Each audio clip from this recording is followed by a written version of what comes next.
Ladies and gentlemen, sports fans alike, welcome to another edition of Bill Swerski Sports Chicago. One of the couple, two, three best podcasts around. So sit back, grab yourself a cold one and a Polish sausage, park your keister in the French room, and listen to Bill Swerski Sports Chicago. Chicago, you know that all sports rock. The Bears, Hawks, Bulls, Cubs, and Sox. Pick your favorite, you can choose. As long as the Packers lose. For everything you need to know, it's Bill Swerski Sports Talk Chicago. Bill Swerski Sports Talk Chicago.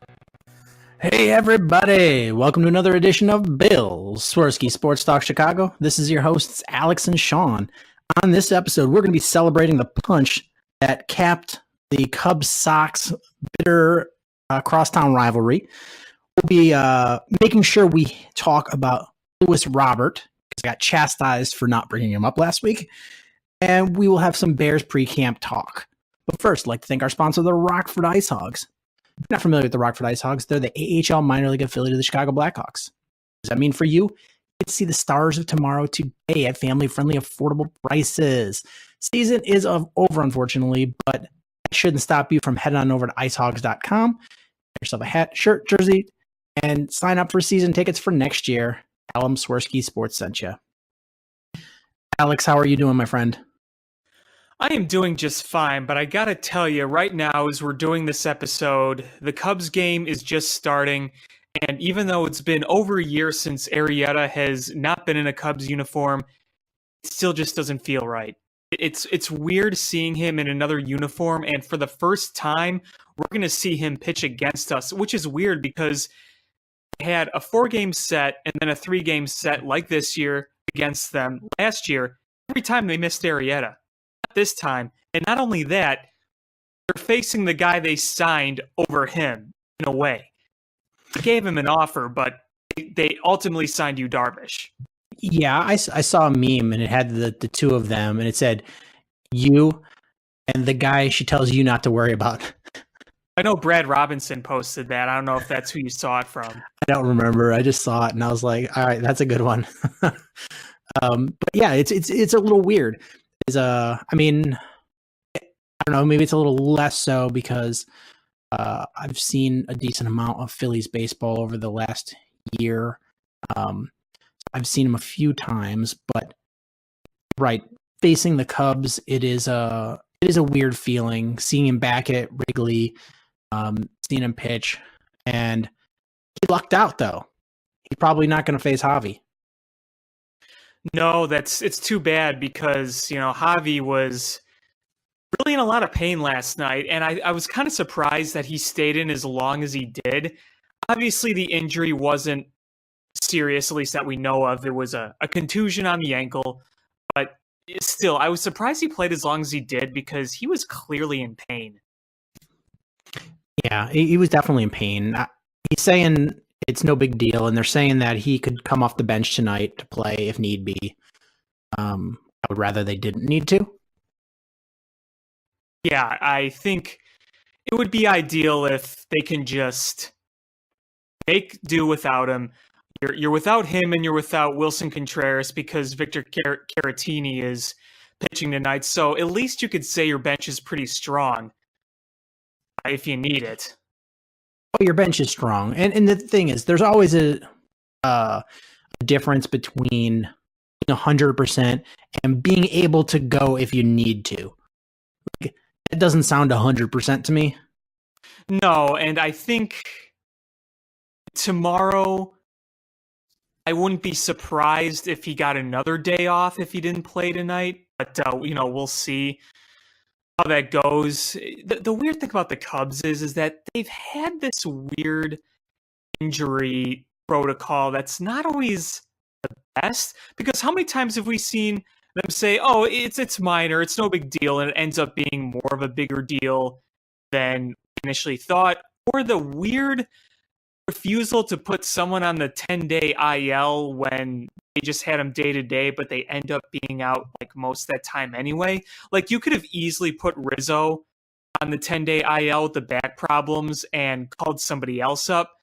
obviously he came back in less than that time and he hit a home run yesterday, but that's kind of been a theme of the Cubs the past few years, is some really weird handling of injuries. Honestly, I'm not even going to throw this one on the Cubs.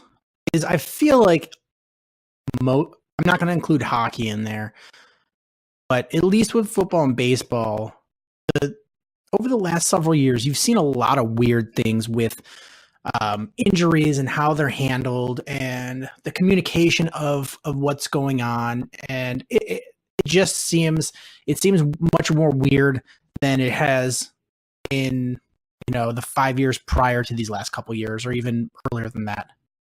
Yeah, I know what you mean. I definitely know what you mean. Maybe it's not just, maybe we just see the Cubs as often, so we see it more often here. But yeah, I know what you mean.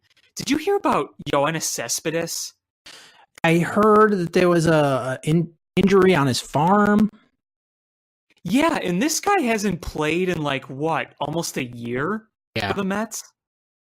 I mean, remember when he signed a 4-year deal? It's like, all right, well, he was a key piece in that World Series run they had in 2015 when they made it to the World Series. Obviously we were victims of that. But he was absolutely a key to, and he was very good for the Mets for a while. But I think everybody on the planet was like, don't sign into that extension. That's a terrible idea. Well, yeah, I mean, with the track record the Mets have, it's almost like, are we almost surprised at this point? It seems like every wild injury you could think of happens to a Met. I mean, it's crazy. Yeah, and honestly, I'm not mad about it. Whenever a New York team suffers from, weird things, embarrassment, poor mismanagement of their team, and free agency, I laugh. Look at Robinson Cano. He's been awful for the Mets. He just got swept by the Marlins. Yeah, they did. One of the pitchers threw a complete game shutout. They threw a Maddox. I think it was Sandy Alcantara who did that. Former Cardinals prospect. Yeah, it's ridiculous. That team is in shambles, and it's funny because the Jets are in equal shambles, and they're both the New York teams, and it just makes me chuckle. And they're both kind of like the secondary teams, because when you think about it, New York's a Yankees town as a whole. Yes. And when it comes to football, while the Jets have a pretty big fan base, I think you could probably agree the Giants have a bigger one. Yeah, I mean, if you're ranking New York on their favorite football team, you rank them on their favorite baseball team, it's hands down the Yankees. Hands down. If you rank them on their favorite football team, it's Yankees and Giants, then the Jets. They're just a Yankees town. And I would say there's probably a touch more Giants fans. And I think that probably swung, they had a lot of success in more recent years than the Jets have. But yeah, it's much more of a Giants town. And the Giants have been around longer. I mean, the Giants have been around one of the more longer. historical teams in sports when you think about it. Yeah. And then there's hockey. Let's just quickly mention hockey. The Rangers probably make up 80% of hockey fans, and the 20% root for the Islanders. Yeah, the Islanders. They're the Islanders. They're named after the garbage Long Island. Like, all right, good luck with that one, Islanders. I mean, sometimes you forget they exist, because when I think of great rivalries in New York when it comes to hockey, it's Rangers Devils, New York, New Jersey. Because New Jersey has a pretty solid following, and they've had recent years of success. They've had Martin Brodeur win them 3 cups and all of that. So, I mean, that's a pretty significant rivalry right there. The Islanders are kind of an afterthought in all that. It's weird that New Jersey has a sports team. And I get they're a big state, and they're a pretty heavily populated state. But really, there's like Central Jersey, which is not that big of an area. And then there's North Jersey, which is basically New York light, and then there's South Jersey, which is kind of like Philadelphia light. So so close to, it would be like, I don't even know, like Kenosha getting a sports team, and you're like, well, why? Milwaukee's got one and Chicago's got one. Why do you need one in Kenosha? That's a really interesting point. I never thought of that, because you have the Devils and you have the Nets. Well, the Nets are now the Brooklyn Nets. It's true, but I still see them sometimes as the New Jersey Nets. But yeah, I mean, yeah, that's what they were, all growing up. But I wonder what, it's got to be a weird to be a basketball fan in New York, because the Knicks are absolutely awful, and then the Nets aren't what anybody cares about. So it's like, do you care about the Nets, or do you care about a terrible Knicks team? The thing with the Knicks is they've been around so long, and they've had a big following for so long. I mean, the Knicks have to have one of the top 5 fan bases in basketball when it comes to size, right? Have to. Yeah, but when was the last time they won anything? It's been a while. But like I say, they're the Cubs. They're the Cubs of the NBA. They have a blue color scheme. Yeah, except they're not lovable. They're not lovable. No, they're not. But they have a blue color scheme. They have a very big fan base. They play in a historic building, and they don't really have a history of success. That is true. I see all those similarities. I do. Like the Maple Leafs, same thing. Big fan base, not a history of success. Blue color scheme. They used to play in a historic building, not anymore, but they used to.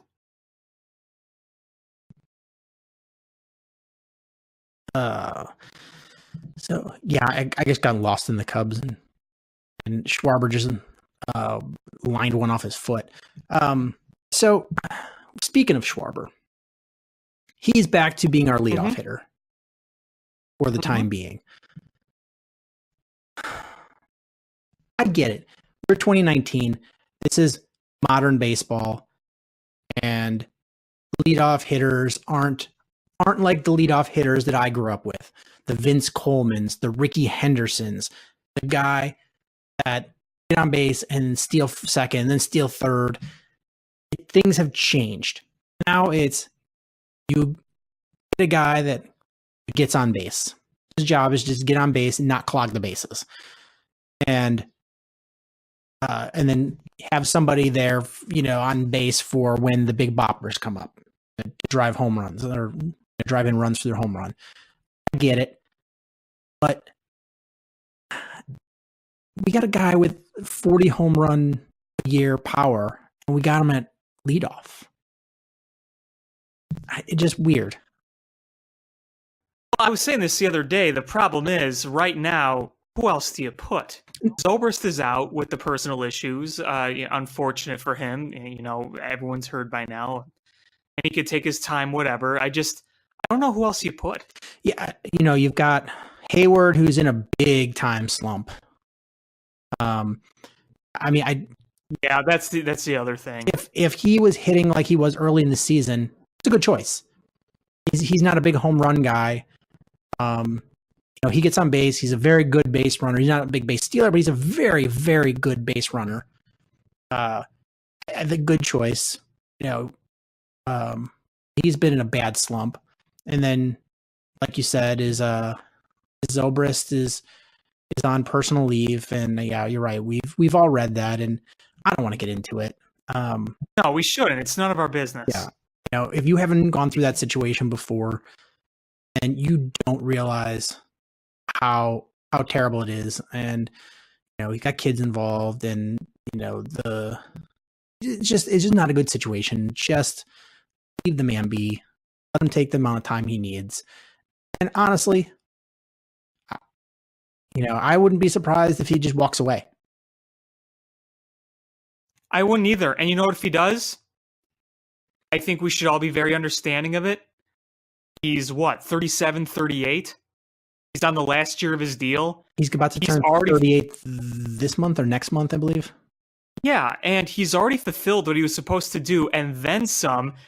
What he did in 2016 fulfilled his contract. Everything since then has been gravy. So there is literally nothing left for him to do here. Yeah, I should say. is his signing a net positive by a lot. I would say he's the best position player in terms of free agents for the scheme.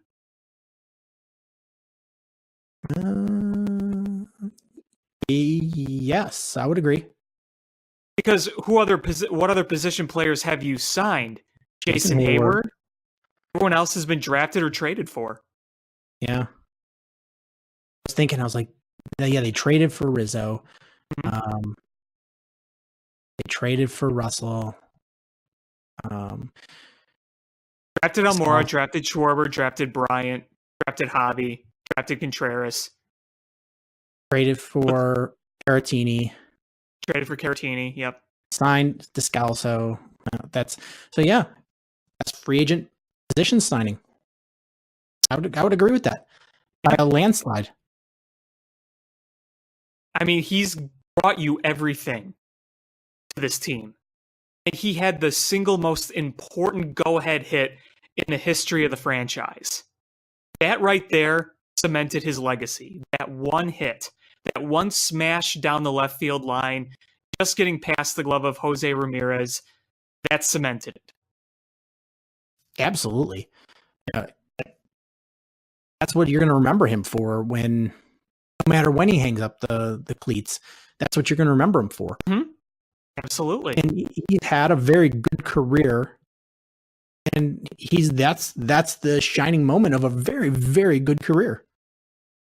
He's had a very nice career. I mean, he was somebody that I really wanted the Cubs go after long before he came here. I always thought, man, wouldn't it be great to have a guy like Zobrist? And then they got him. They had to trade Starlin Castro, but let's face it, who would you rather have? Starlin Castro, who I think is one of the most overrated Cubs of this generation, or Ben Zobrist? I feel like Starlin Castro, and I don't want to knock him. I had nothing against Starlin Castro. I just feel like he's the definition of a stat collector. Is like, oh, he's got good numbers, but they're not productive numbers. Oh, it's he's like, oh yeah, he's batting 305. You're like, and his on base percentage is good, but then you look at when those hits are, and they're just not leading to wins. They're not helping. He's not hitting with runners in scoring position. He's not hitting in clutch situations. He's, it's 2 outs. You're down by 6, and he gets a single, blooper single. Okay, it adds to his batting average, but it's not leading to runs. It's not leading to wins. Everywhere he's gone. And he didn't really have much power either. People thought he was going to develop power. That never really happened. And his career on base is 319. That's average. He didn't walk. He was very good at making contact. I'll give him that. Yeah, he collected 200 hits in his first full season. You could give him credit there. But like you said, to be fair, most of the teams he played on were pretty bad. True. I mean, they were pretty bad. But did you ever see Starlin Castro grind out at bat so often like Ben Zobrist did? No, you didn't. Ben Zobrist was as professional of a hitter as it gets when it comes to just plate appearances. He may not have a lot of power himself, but it seems like every at-bat he has, he's 3-2. And Ben Zobrist on the infield, pretty good defender. Remember those adventures with Starlin Castro fielding? He would make a great play and then botch the most routine ones. I don't want to hate on Starlin Castro, but I don't know. I didn't shed a tear really when he was traded. I'll be completely honest. It felt like he never fit part of the scheme once it really got going. For a number of years, Starlin Castro looked like he was going to be a key piece of the future. But as time went on and they got other players, that changed. And the other thing is when you look at it, Starlin Castro's numbers dipped with the Cubs as time went on. His best years were like his early ones on those bad teams. Remember 2016 when Starlin Castro, not 2016, 2015, Starlin Castro had a really nice finish to the season, but you remember he really struggled throughout most that year. And Baez was coming back up. At the time, you thought Russell was going to be big, but, obviously we saw how that turned out. But at the time, you thought he was going to be one of your key primary pieces going forward. It just looked like it was a matter of time before he got traded. He was Jordan Howard of the Cubs. Yeah, I would buy that. That seems legit. But yeah, he's a guy that here's a good spot for him. Is coming off the bench and in a situation where you got runners on base and you're pinch hitting him because he makes contact. Yeah, you need to put the ball in play. That's your guy. That's coming off the bench and making contact. That's what he's good for. He's not going to be on a team where he's leading the team in anything. Not leading them to the playoffs, not leading them to, winning record or division or anything. So I'm not mad at him in any way. It's a better way to put it. I'm not sad he's gone. No, I mean, especially when you're getting Ben Zobrist. Ben Zobrist was an immediate upgrade. He fit exactly what you needed. I mean, let's face it. It's funny when you get a bench guy that comes in and improves the team more than your starter. Isn't that something? Like a role player. So it is what it is, and the Cubs made a great decision in that respect. They did, and I'll always be thankful for Starlin Castro at least giving us some entertainment in some of those dark years, the end of the Hendry era and the beginning of the Epstein era. Obviously, the pretenders that thought they could be contenders in 2010, 2011, and then the very start of the rebuild. Starlin Castro gave us some entertainment, very athletic. Again, he racked up a lot of hits, but, just after that, he had a nice 2014 season, but look at 2013 and 2015. He saw some really down years, and he had a nice all-star season in 2017 with the Yankees. That was probably a better fit at the time for him. Yankee Stadium can do some good things for you, and now he's unfortunately rotting away on the Miami Marlins, and I can only imagine how he feels because I'm sure he wants to get the hell out of there. The weather's nice, I hear. At least it's not loud. Did you hear that there's actually a minor league team currently drawing more fans than the Marlins? Not surprising. No, it's not. But I mean, still. I mean, if you had a team like the Chicago Dogs where they brought in, like a Zambrano, I could absolutely see them drawing more than the Marlins. Absolutely. It's bad. I mean, when Jeter decided to do this whole thing, I hope he realized that the fans don't come as it is. Even when they had Stanton, Yelich, Ozuna, they didn't really show up. Now they're really not going to show up. It may look worse than some of those games they had at Dolphin Stadium. You remember some of those games? Yeah. Literally 300 people in a football stadium for a baseball game. And I want to say that Dolphin Stadium, I believe, is one of the bigger stadiums. I think it's like 60,000. There's a reason they have Super Bowls there a lot.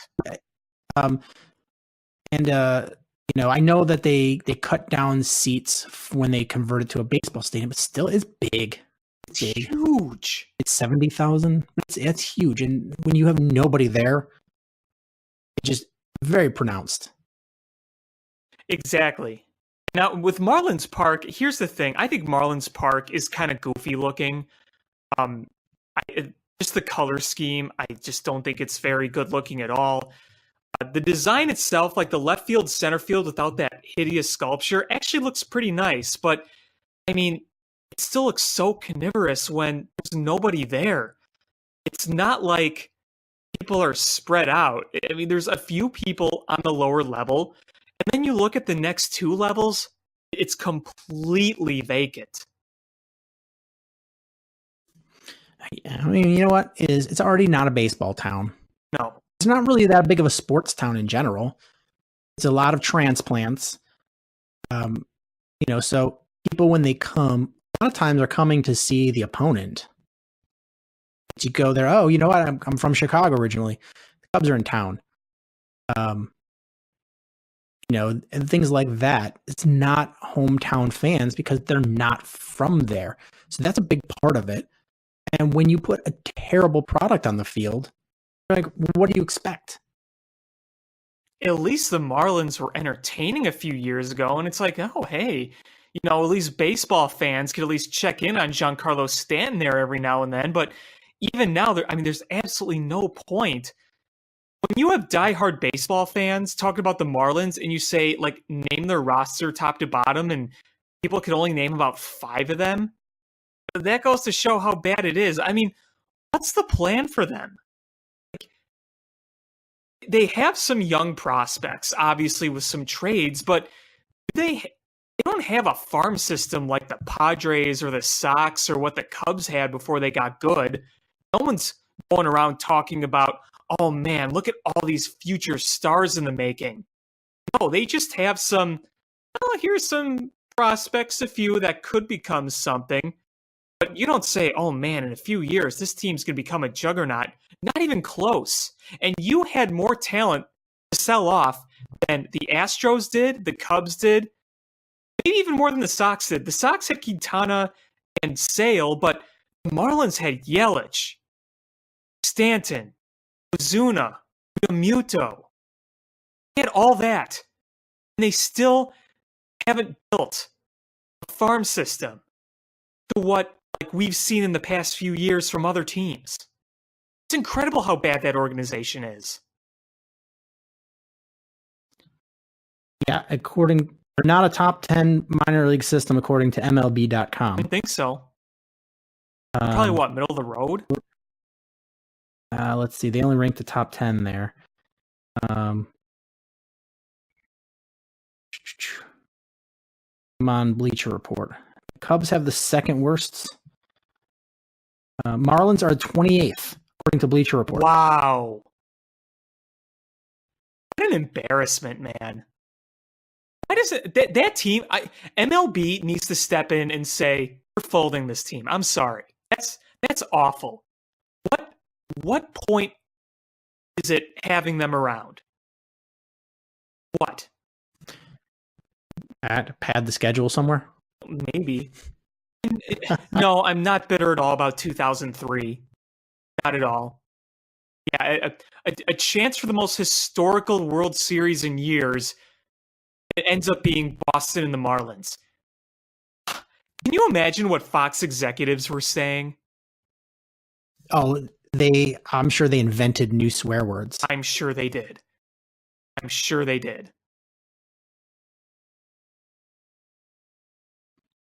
Oh man, they're showing the play that how he got hurt. Yeah. Oh, Hayward. All right. Cubs got something going. Man, you are ahead of me. you're ahead of me because I'm right now. Hayward is batting and rips it into right single field. to right. Gotta get some early runs here. You got to jump on early. Give Darvish a lead. Oh yeah, I mean Darvish has been pitching really well tonight so far. Those first 2 innings looked fantastic, but we've seen how things could go south. I kind of wanted to talk to you about this matchup, Arrieta-Darvish. To me, the biggest worry in this game was Darvish facing this lineup. Yes. Would you agree? Were you more worried about Darvish or facing Arrieta? I'm more nervous about Darvish facing Bryce Harper and Rhys Hoskins. And Realmuto. Not as much Realmuto. Those two big boppers. I could just see them parking one and then the wheels coming off. Oh yeah, I mean Darvish has looked really good, but the one one pitch that was a big mistake that got lucky was when Bryce Harper, I don't know if you saw it, Bryce Harper lining out to end the inning. Bryce Harper, that was, if Jason Hayward wasn't an A++ right fielder and a big tall guy with a good break on that, that's at least a double. Maybe a triple. Maybe. I'm saying at least a double, yes. Because the way he was going to catch that, if he didn't catch that, he was in no position to go for the ball. He's going to overrun it. The ball is going to ricochet off the wall, go backwards, and the center fielder might be the one that ends up getting it before Hayward if he doesn't make that catch. So yeah, that was trouble right there, and he really walloped that one. Yep, he did. As much as I love Ben Zobrist, and we've been talking about Ben Zobrist, that would have been a triple if Ben Zobrist was in right field tonight. Yeah. It's funny. We got here from talking about Schwarber batting leadoff, and it's weird. I don't like the idea, but I also don't know what other options you have. You really don't have a lot of options. I mean, you can put Almora there. He's not a leadoff hitter. He doesn't walk. He's not a leadoff guy. He's a contact guy, but he doesn't walk, and he's not hitting that well this year. Descalso's in a really bad He's batting right now. I would say he's a guy that earlier in the year when he was hitting well, you're like, okay, he's a veteran bat. He's hitting well. We can do this. We can make this work. But I just don't know what other options you have. No, you're pretty thin on options right now. And that's why I say, before you get mad at Madden, what else is he supposed to do? And, people say, oh, remember when we had the problem and we fixed it with Rizzo batting leadoff? Problem was, Rizzo was hurt. And people have suggested Chris Bryant. Chris Bryant's on a tear right now. Why would you want to bat him first? I wouldn't do that right now. Wilson Contreras. Maybe. I mean, he could get on base. Again, he's been a run producer. I want him in situations with runners on. Agreed. Saying that he's a hard out. Yes, very much. And he's fast. He's a fast enough guy where he's not going to clog the bases. It's a possibility, but yeah, this is one where I've had my gripes with Joe Madden over the years. But this is not one of them. I brought it up because it is odd, and it's we saw what a bad mistake it was previously. But just I don't know what other options you have, and to be honest, he hasn't been bad in this short. It's a very short window, but not been bad in it. He's drawn walks. Yeah. He's actually, here's the thing. Schwarber's had one of those weird streaks where it doesn't look like he's doing a lot, but he's actually doing more than it looks like. That makes sense. Yeah. He had 2 sac flies, a single, and a walk yesterday, and he's had a few more walks in other games. So it's not the most flashy, but he's done things. How about that at bat though, where he fouled like 13 pitches and then hit a home run? It was pretty great. So these Cubs,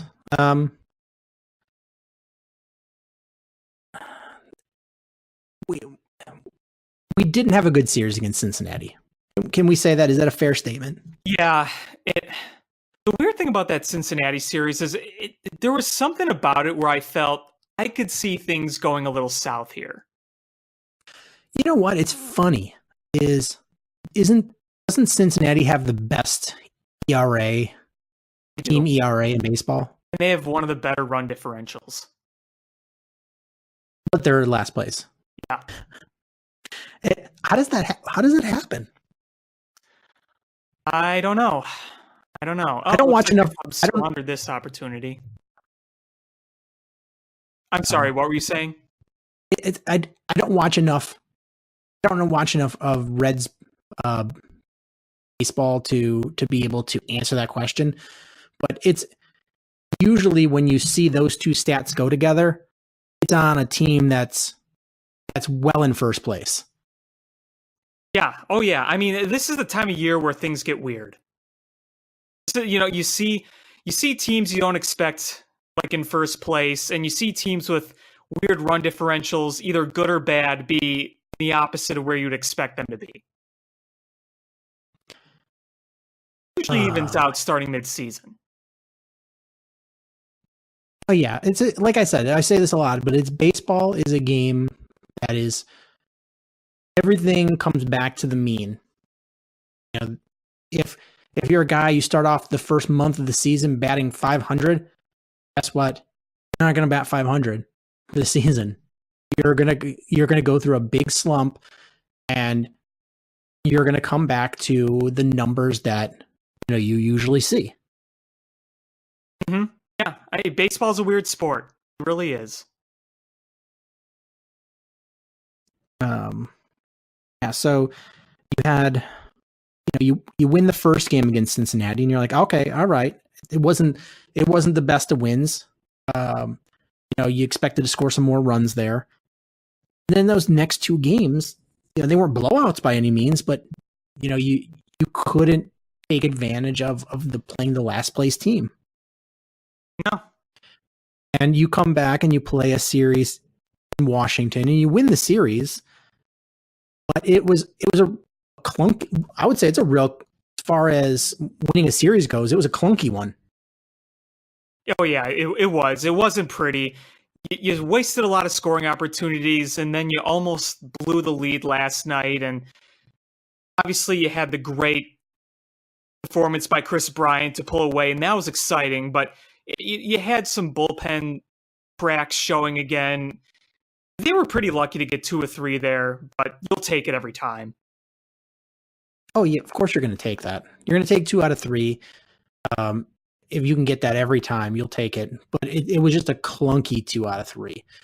It easily could have been, a 1 and 2, easily. Yeah, absolutely. I mean, you could have easily completely lost it last night when things went south. You could have easily lost it, and they didn't. What's your thoughts on Joe Madden filing a protest about the Doolittle toe tap? It's fun to say, Doolittle toe tap. That was to send a message. That was to send a message purely.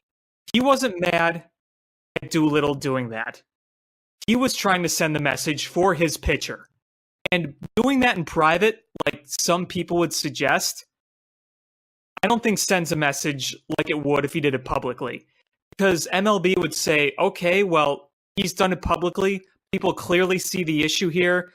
Maybe we should make this rule a bit more clear. I'm not mad at Doolittle for doing what he did. I'm more frustrated with the league not having a consistent rule here. If Carl Edwards Jr. is not allowed to do it, then nobody else should. And I think Madden did the right thing by publicly sticking up for his pitcher and sending a message. I have a lot of thoughts about it, and I don't know where they all intersect. But I'll try to just barf them out, and we'll see where it goes. But that's the rule. I get it. Is if you look at the rule, Carl Edwards, what he does violates the rule. But number one, it's a dumb rule. I get if you're trying to use it as an advantage, to cause confusion about in your delivery. But Carl Edwards was so consistent in doing it that it was not a disadvantage to the hitters or the runners. He was doing it every time. It was very consistent. So I get that it was violating the rule, but it's a dumb rule. Number one.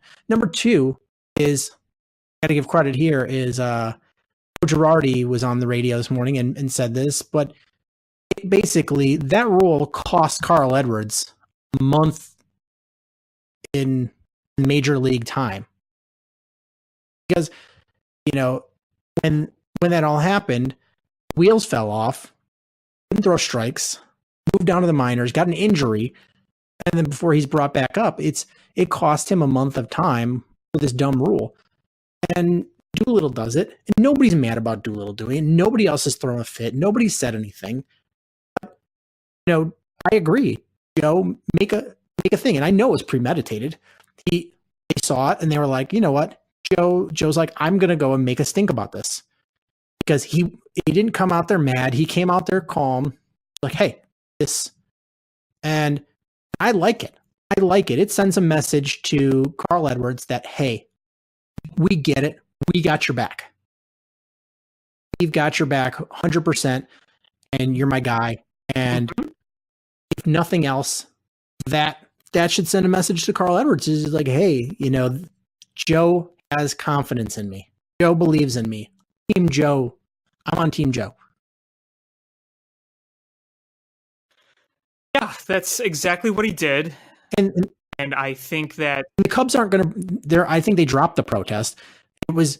They did. Yeah, they never officially filed. They were never going to do anything about it. They just wanted to. They just wanted it publicly heard so fans could weigh in, because that's how things change. If you get fans vocal about it, and you get sports radio talking about it, and you get sports writers talking about it, then suddenly baseball goes, all right, well, now this is in focus. Exactly. If you do that privately, I don't think the message is sent like you would want it to be. Yeah. Doolittle's a much bigger name than Carl Edwards. So when you do it, bring up Doolittle in there, then suddenly, you're like, oh, well, Joe Madden's calling this out publicly. Then, it gets people talking, and they have talked about it. They've talked about it on Chicago radio, the number 3 market in the country. They've talked about it on national radio. Jim Rome did a clip about it. Like, it's people are, what the hell was Darvish throwing there? I don't know. I feel like how Addison Russell absolutely killed that last inning. He's a detriment to this team, and I want to. I guess you lead into this is Nico Horner broke his wrist and is going to be out for at least a month. Yeah. And that sucks is because I think he could have been a guy that came in and taken at-bats away from Addison Russell. More deserving at-bats. Just so sick of that guy. He brings the controversy. What he did to his wife was terrible. He sucks at baseball. Well, yeah, not just his wife, his kids. Yeah. Like, you abuse their mother. You make it an issue about, supporting them. You don't see them. Like, it's a terrible dad, terrible husband, terrible baseball player. I mean, it's from Major League Baseball perspective. And, what value do you bring? I mean, that was a key at bat right there. If you could tack on Arrieta when you have a great scoring chance like that, knowing that Darvish was on deck, Darvish can't hit. Let's face it. No, Darvish can't hit. And it was a key at bat, and you weakly tapped out on the second pitch. And here's the thing with Russell: he never, even before all this stuff came out, never really showed the potential he supposedly had. You never saw it over a season. You saw some flashes, but you never saw it fully. He got over 100 RBIs on a really good team. So and a historically good team. I got to give him that. He drove in over 100, but he has not come anywhere close to that level ever again. No. I mean, I wonder what his average season WAR is.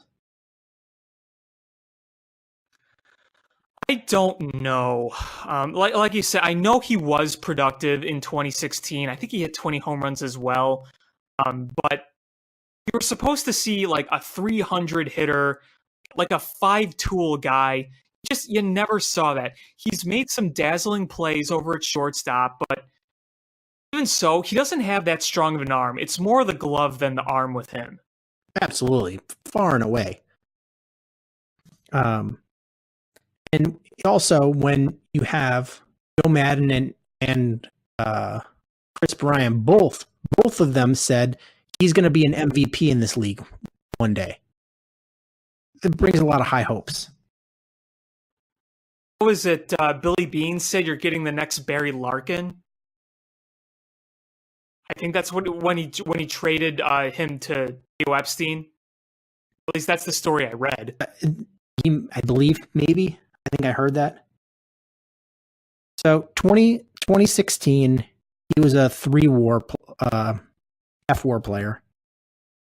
2017, he was a 1.5 WAR player. 2018, 1.4 WAR player. And currently, are you going based on F-WAR? F-WAR. Okay. And currently, he's a 0.2. What did he do? Not negative war territory, but not what you wanted. And everything off the field just makes it a whole lot worse. If that stuff didn't happen and he just didn't turn out, say, oh well, he didn't turn out. At least he gave us something. But considering the circumstances, and look, I believe in second chances. I believe in redemption. But I think before you get there, you really need to pay the price. And I don't think he's paid the price. I think a 40-game suspension and some therapy sessions is just a slap on the wrist. Now, there may be more going on behind the scenes than we know. So I will say that. But just from my perspective, I just don't know if it was the right amount of punishment before the redemption could start. And I don't care for the way he talks to the media too. Oh, if they boo, that's on them. Yeah, I don't think we talked about this, and I'm glad you brought that up because I wanted to bring that up.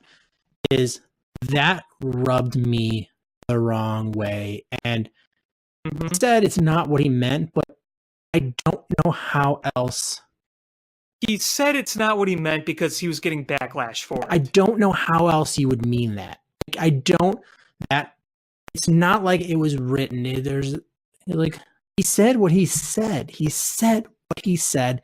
And I don't know how else you can do that. I mean, every answer he's had has been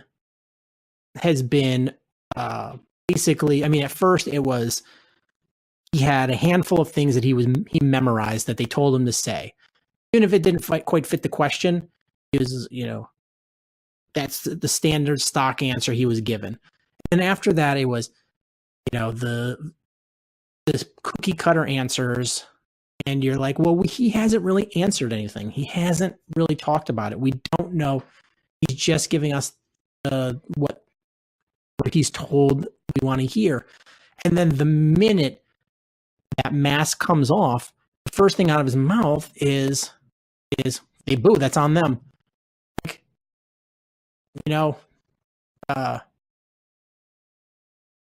it just bugs me, and that's really who he is. Yeah.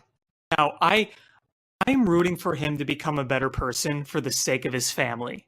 I think that's something everybody should do because the real important people in this situation is his family, right? Absolutely. Now, I will never really be a fan of him as a baseball player, but I at least can hope that for the sake of his family, he can become a better person. Is he going to become a better person? Maybe he will. Maybe he will improve. Again, I don't know what's going on behind the scenes, but I just, right now, I don't know. I can't get up and root for the guy. I just can't. I can't. Nope. Cannot do it. Will not do it.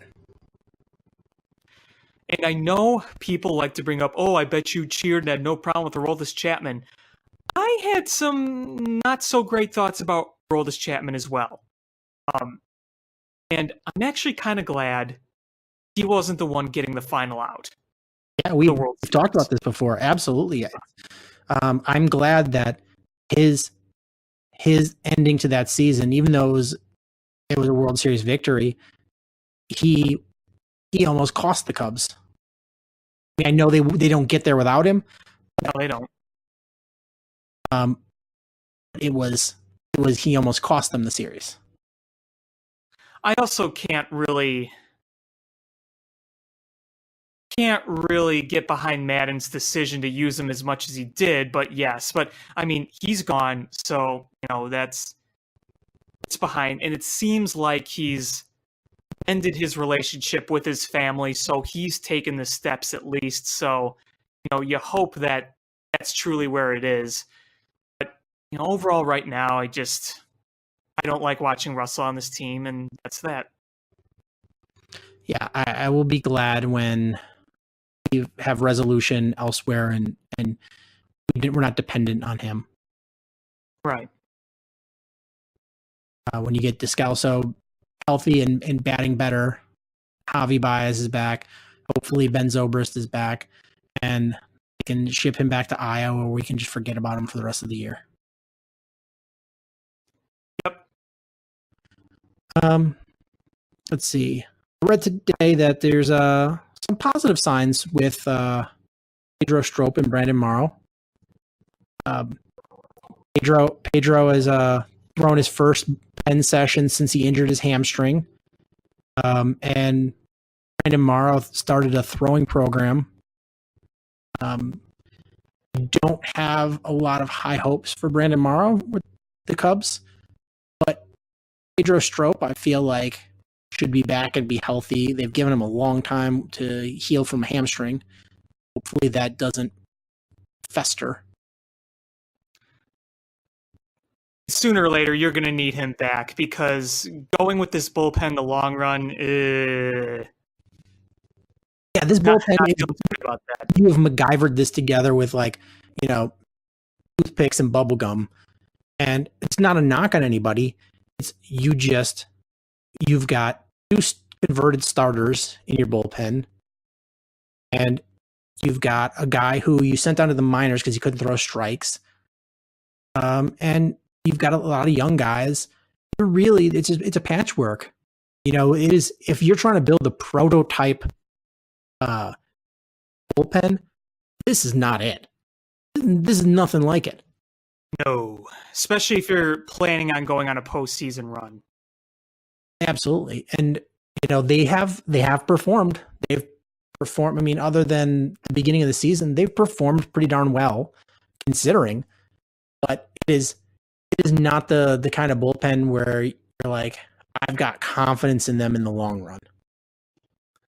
No, these are kind of bullpens that maybe you could get away with for a few week period, but eventually, especially when you're pitching guys like Steve Cishek so often, that guy's arm's going to fall off.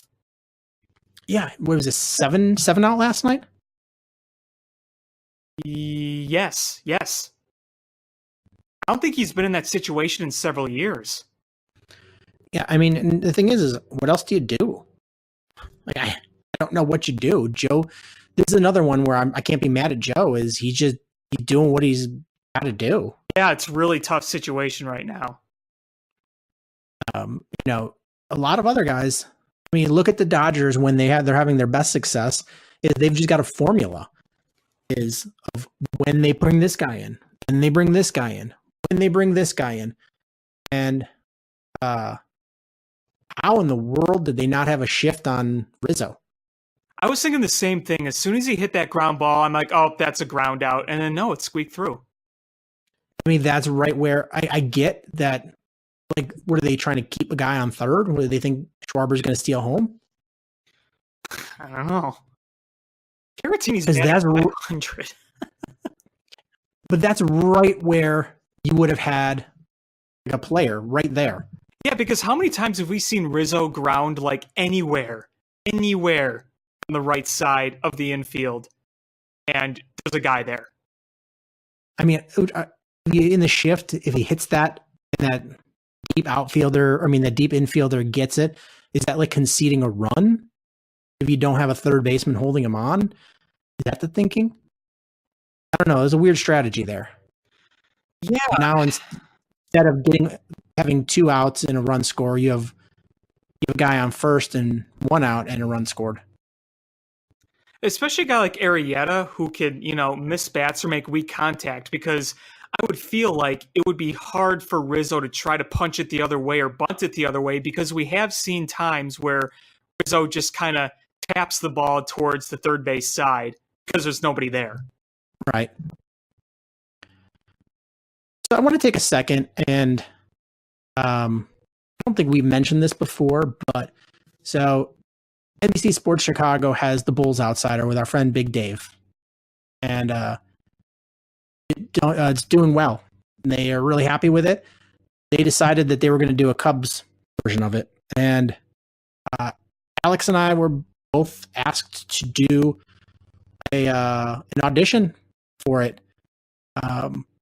Sad to say that neither one, they announced the show, was it yesterday or today, and neither one of us will be hosts, but it was cool to do the audition tape and get considered. It was, and 2 of the guys who are doing it I know personally. Danny Rocket is one of them, San Ranto.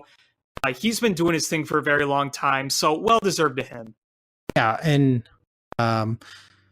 so hats off to everybody, and I hope they're very successful. And honestly, I don't know if I could have done it even if I was offered it. It was cool to be offered it, and I hope those guys do well. I know Big Dave has done well, and I know you didn't get a chance to, but I went down to the draft lottery party that they had, and It wasn't much of a party, was it? it was really cool until the moment when the Bulls got the 7th draft choice, and then the air came out of that building. But it was really great to hang out with Dave and meet his co-hosts. Like, I hadn't met them before, met them, went back to the back area and hung out with C Red Fred for a little bit. And who, like, love him or hate him, like, I love Fred. I think he's great, but love him or hate him, he is eternally optimistic about the Bulls.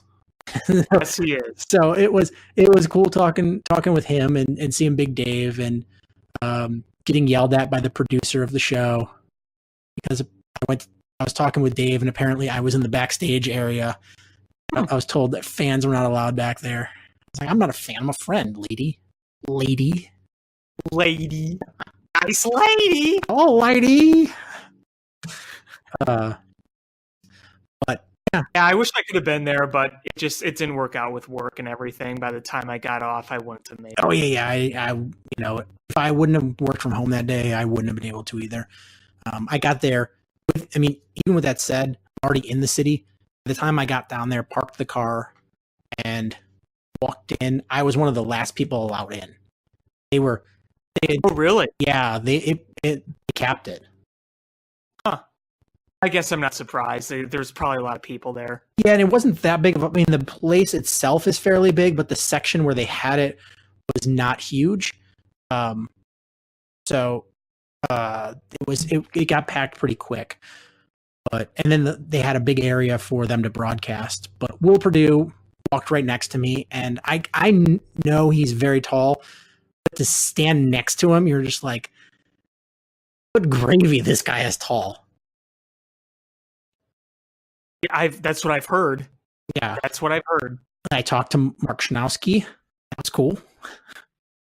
Oh, you talked to Schnowski? That is cool. Yeah, so it was a good time until the actual. Well, I guess we'll talk about that more later. Is there anything else Cubs you wanted to talk? Oh boy. The thing I will point out is, as we go forward, this schedule is going to get tough, really tough, the next few weeks, because you have this 4-game set with the Phillies, then you play the Reds at home, then you got to go to Houston and play the Astros, then you got to go to St. Louis and play the Cardinals, then you play the Rockies, then St. Louis again, then the Rockies again, and then 4 against the Dodgers. It's going to be a tough stretch. Yeah, and I don't know where the cushion comes into, where you need a rough series or easy series in there to kind of add your stats, but there's really not, and you're gonna have to win these games. Nobody's expecting you to go 700 against this tough stretch, but you've got to win the majority of these series, especially against your division. So you want to take the next series against the Reds 2 or 3. If you could take 2 or 3 from the Cardinals in St. Louis, and then maybe the same thing when they come to Wrigley Field, or let's see, you got 6 games against the Cardinals over 2 weekends. Even if you go 3-3 against them, I think that's acceptable, right? That's the bare minimum. And then the Dodgers in LA. Whew. It's going to be tough. It's a tough schedule, and not done any favors, but it's part of baseball. Everybody's got to play the same teams. And then even the end of June is going to be tough. You got 2 against the White Sox, and say what you will about the White Sox, but they've been playing a lot better. They're going to play the Cubs tough. I know the whole crosstown thing, it may be overrated at times, but how many times have we seen the White Sox really bring it out against the Cubs? And vice versa. It's just, part of it. What they do. And then you got to play the Braves and then the Reds again. Now, you have a series against the Mets that you could hopefully beat up on them. The month of June is... that's going to be one of their tougher months. At least in July, you have the All-Star break, and you have a series against San Francisco. They're not very good, but a lot of division games too. You got some Milwaukee games, you got some Pirates games. The easiest part of the season is already over, and luckily the Cubs took advantage of it, because that stretch in mid-end April, that was the easiest stretch of the season. It had the most off days, it had the weakest opponents, and thank goodness they took advantage of that. Yeah, and also in June, not to mention, is not only is it a tough schedule, the teams you play and the trips you got to do, you got a makeup game against the Angels, and Angels are not a good team, but still, you lose that day off. So they have one off day in June. Yeah, so luckily, they're at St. Louis, which is not far, but they're supposed to have an off travel day, come home and then play the Rock, a 3-game series against the Rockies. But then on that off day, the travel day, they got to play a 3:05 game against the Angels. Yeah, that's going to be tough, man. July looks a little easier, but you've got 2 series against the Pirates. You've got another White Sox series. Then the Reds, Dodgers. The Reds theoretically should be easy. Hopefully by then they've realized that they're the Reds and you can beat up on them. But then you get the Dodgers. The Padres, who are not very good. But they're not an automatic win like they used to be. No, they are not. You get the Giants, who should win, but it's in San Francisco. And then this sort of sucks, is you're 3 in San Francisco, and then turn around and go right to Milwaukee. And then from there, then you go to St. Louis. So this is, the easy part of Milwaukee again. Yeah. And they play like 97 games against the Reds? It seems like it. It seems like every week they're playing the Reds. Yeah. That's not true at all, but like when I look up and down the schedule here, I see a lot of CIN. So the Cubs have a second series against Mariners? Yeah, I believe 2 at Wrigley Field. Wow.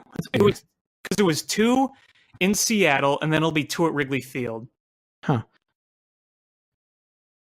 Yeah, so they're doing no favor. So yeah, they've got a tough schedule, but the thing is everybody plays the same schedule, and sometimes you can rise to the occasion. Sometimes you fall. I mean, was it the one year where they went into a real tough 4-game series against the Nationals and they swept it? Nationals? Was it the Giants? Which year? Ooh, 16? I remember in 2015 when they swept the Giants at Wrigley, a 4-gamer. Yeah, that was maybe it was 15. That was kind of the turn. That was where the Giants were the team behind in the second wild card, and that pretty much cemented the Cubs going into the playoffs. But that's the kind of things you look for is when you've got a tough series and you rise to the occasion there. I mean, look, at the end of the day, with the way the division is, the way it's playing out, the Cubs just simply got to beat these teams. They got to beat them. The Brewers, if the Cubs want to win the division, they can't come. You can't dwell on off days. You can't be like, oh well, they didn't do this, and this, but at least they did this. You just got to beat them. And the thing is, nobody's expecting you to sweep the teams that are in direct competition for your division.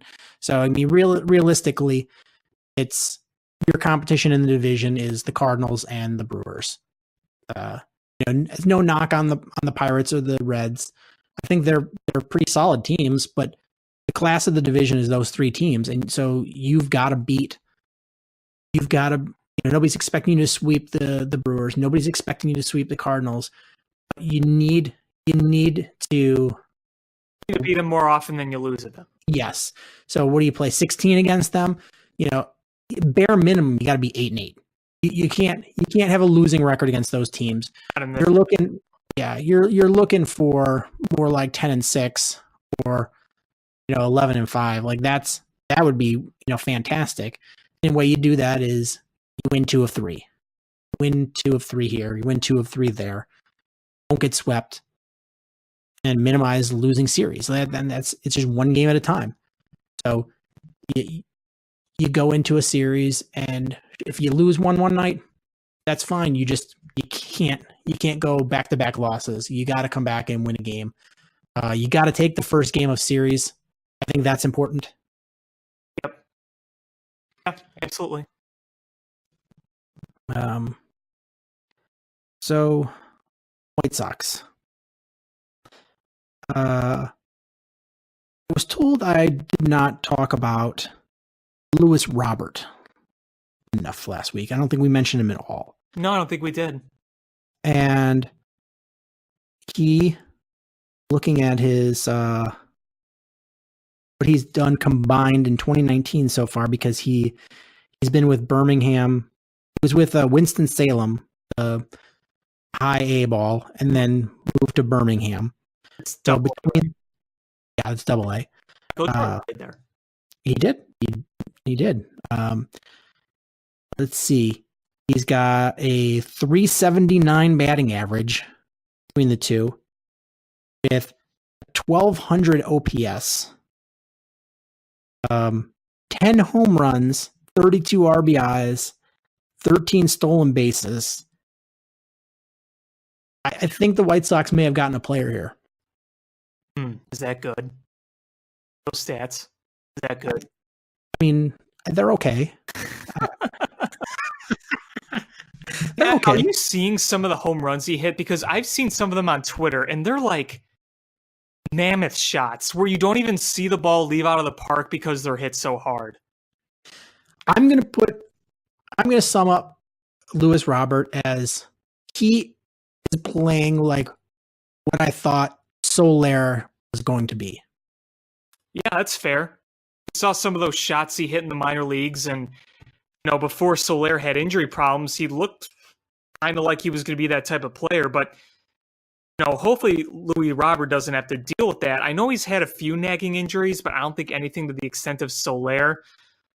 Boy, if he turns out like the way he's doing right now, whew. I mean, if you have a Luis Robert and Eloy Jimenez, and a Yohan Moncada and a Tim Anderson, and they play like the players you expect to play. That's winning several World Series. It's funny because we all talked that the White Sox had the pitching. They could develop pitchers and they develop hitters. And it looks like they figured out the hitters. It's the pitchers. You've got a lot of talent there. It's, can you overcome injuries? And can you develop these guys to get to the next level? Is Lucas Giolito, the light switch came on with him. And I know we've talked about he's limiting his pitches, but he's doing such a good job with the location of those pitches and varying up the speeds just enough that he's looking fantastic. Yeah, he's adjusted very well. And we'll see when the league adjusts to him, how he responds. Does he add back in another pitch? Because he's really been doing it with 2 pitches. Fastball changeup. Yeah. I mean, he'll throw an occasional, curve in there, but it's been rare. You're looking at like a 2-pitch guy, which is like a bullpen type pitcher, but he's been so fantastic with it. So eventually you're going to watch people sitting on pitches, and is he able to throw that 3rd pitch in there or vary things up a little more to to stay ahead of the league? And I think he can. I really do. And even when he was really bad last year, I thought there was promise there. And I know a lot of people didn't believe me, but I just felt it, and I feel like you're finally getting rewarded for that. Yeah, absolutely. The adjustments he's made, you see, it's night and day with him. I mean, last year, the struggle was so brutal, but this year, every time I look at his performance, it's like, oh, there's another quality start. There's another quality start. The walks are way down. I mean, that was his biggest bugaboo, was the command, and I think he just needed to make some adjustments, like you said, with the way he throws, and you're seeing a big difference. And a lot of it's confidence. He talked about how the off season, I think he went back to his like high school coach, and they just simplified things. You took pitches out of your repertoire. It's a lot what, Yu Darvish is very not confident with certain pitches. Like the fastball over the several week period, just not very comfortable with the fastball. Didn't feel like he could command it.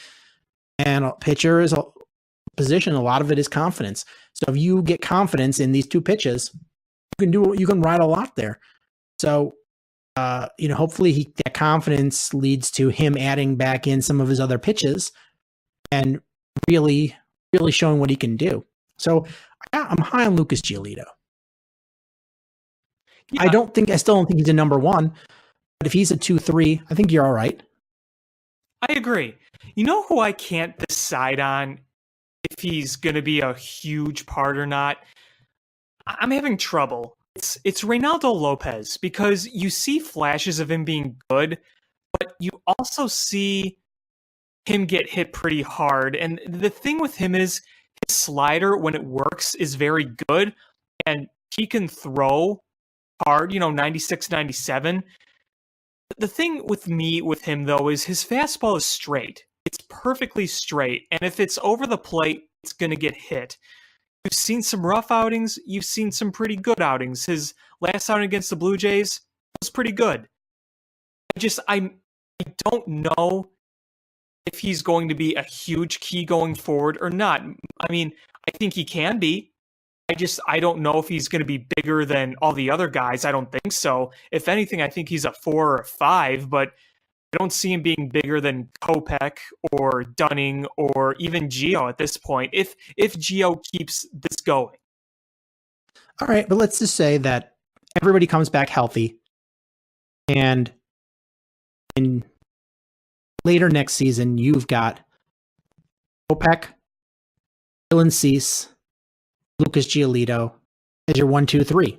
I mean, whatever order, 1, 2, 3, and Rodon comes back later in the year from his injury, and Reynaldo Lopez are your 4 and 5. Is that necessarily a bad roster or bad rotation? Oh, it's not. No, it's not. I'm just trying to figure out the degree of what he's going to be. I don't know. Reynaldo Lopez last year, we saw some really great things from him, and this year it's been a lot of struggles, but you've also seen flashes. It's been very up and down, I'd say.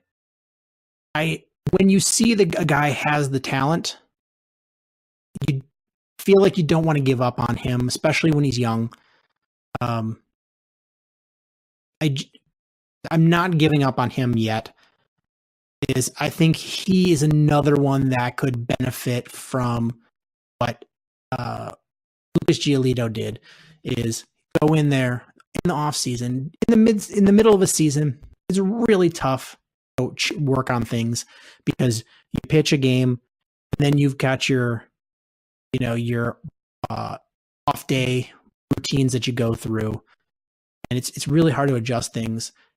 But off season, you take that back and you go, man, this was a struggle of a season.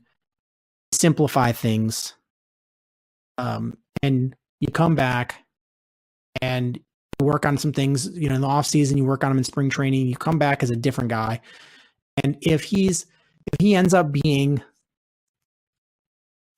what he was last year, then that's a hell of a 4 or 5 starter. Yeah, for sure. Anuelos as just a stopgap. He's an innings eater. That's all he is. It's most of your rotation not right going now forward. is stopgap with everyone hurt. Yeah.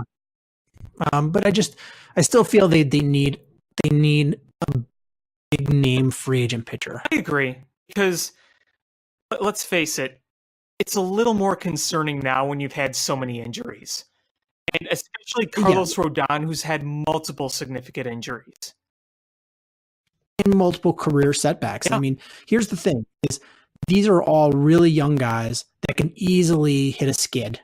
And when we talked about it before, is if you're going to win, even if you've got a great young staff, if everybody pans out to the way you hope, and Kopech looks like an ace, and Dylan Cease looks just like another ace. You've got Lucas Giolito, who's been really great this year, and then you've got whoever on the back end. You're like, all right, that's a nice rotation we got. I'm happy with this rotation. They're all young guys. When you get into a skid, who is your skid stopper? Who's the guy that comes in there and you're like, all right, we know we're on a 4-game skid. We need to win here. Who's that guy that you just know is going to go out and just really nail it down for you? Who's your John Lester? The Cubs in they won the World Series. They had a couple of guys. Like, you knew they weren't going to go on long losing streaks because they had a couple of guys that were just like nailing it down. They had John Lester and Kyle Hendricks both contending for Cy Young awards. Jason Hamill had one of his better years, and had, of course, the greatest pitcher of all, John Lucky. So it's All veteran guys. Yeah, you had a bunch of veterans, and the White Sox need that. We keep talking about it, and I know we keep bringing Dallas Keuchel up, but when's the draft? June 10th, somewhere around there. Something like that. It's once that draft's over, you don't have to give up any compensation for sign Dallas Keuchel. What's the worst thing? You spend some money. Plenty of money that you have. They have the lowest pay, at least one of the bottom 3 lowest payrolls, right? All baseball. It's a low payroll. MLB payrolls. Spot Track tells all.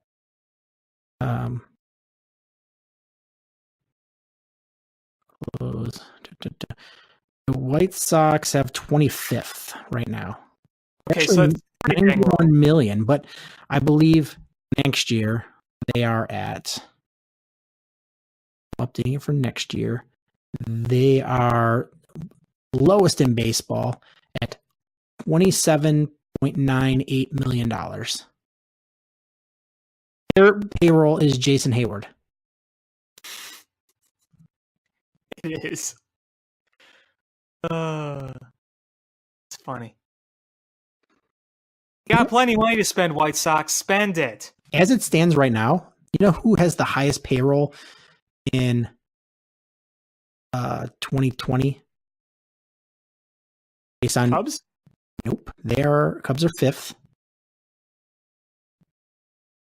It's a team that you don't normally expect to be up that high. Padres. Nope.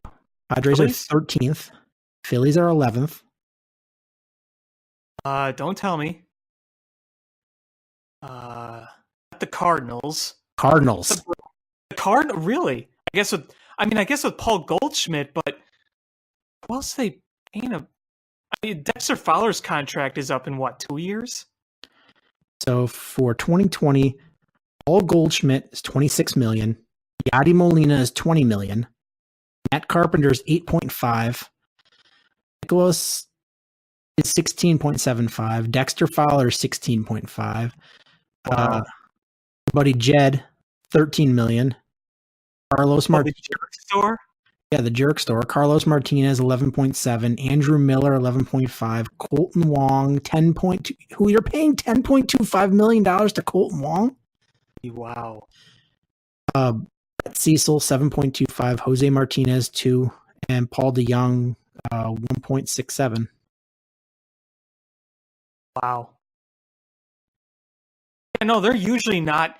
I mean, That's what I was saying. Is they're usually not the biggest spenders. So, they're always right in the middle, it seems like. yeah. So it's kind of funny to see them up number one, because then, when they try to use their fans, you bought your World Series, you bought your playoff, we win it organically. You're gonna be like, you've got the highest payroll. You're still gonna finish third. Yeah, that is surprising, but I guess when you extend star players, that'll do it. Yeah, that's what happens when you get into the 21st century and start paying players. Another reason why the whole judge payroll on whether or not they bought a World Series, I think it's such a stupid, useless argument. Yeah, it drives me crazy. I only like to use it against Yankees. So does everybody. Yeah, because nobody likes the Yankees. I mean, New Yorkers, but everybody else hates the Yankees. They're just like, is there anybody out there that's like, I'm indifferent to the Yankees? Everybody, I think, has an opinion about the Yankees. Like, there's other teams like, they're like, oh, the Padres. You can find, I think the majority of people are just meh about the Padres. And there's a lot of probably meh people about the Reds, meh people about the Orioles. But, I mean, is there anybody that's just like whatever about the Yankees? I think everybody either just is a Yankees fan or they hate the Yankees. I don't hate the Yankees as much as a lot of people do. I don't like root for them, but I don't. I don't. Yeah, that's Why should I? I'm a National League fan. I'm a Cubs fan. Why should I? I lived on the East Coast, number one, and then I lived through the era of when they were just winning a bunch of World Series with astronomical payrolls, and every free agent went there, and you grind your teeth whenever you're like, oh, look, they're like, all they are is a right fielder away from, absolutely just all-star team. And you're, oh, hey, look, the biggest right fielder in free agency just signed with the Yankees. Oh, great. Yeah. The one thing I've always said is, though, if you look at those last dynasty that the Yankees had, Jeter was homegrown, Posada was homegrown, you had Andy Pettitte. Yeah, you acquired some guys, but there were more homegrown guys on those teams than some people like to say. Just saying. The only guy on that team that I like is Mariano Rivera. How can you not? Rivera. How do you not? Because that guy was as clutch can be, and just locked it down. And in a class act.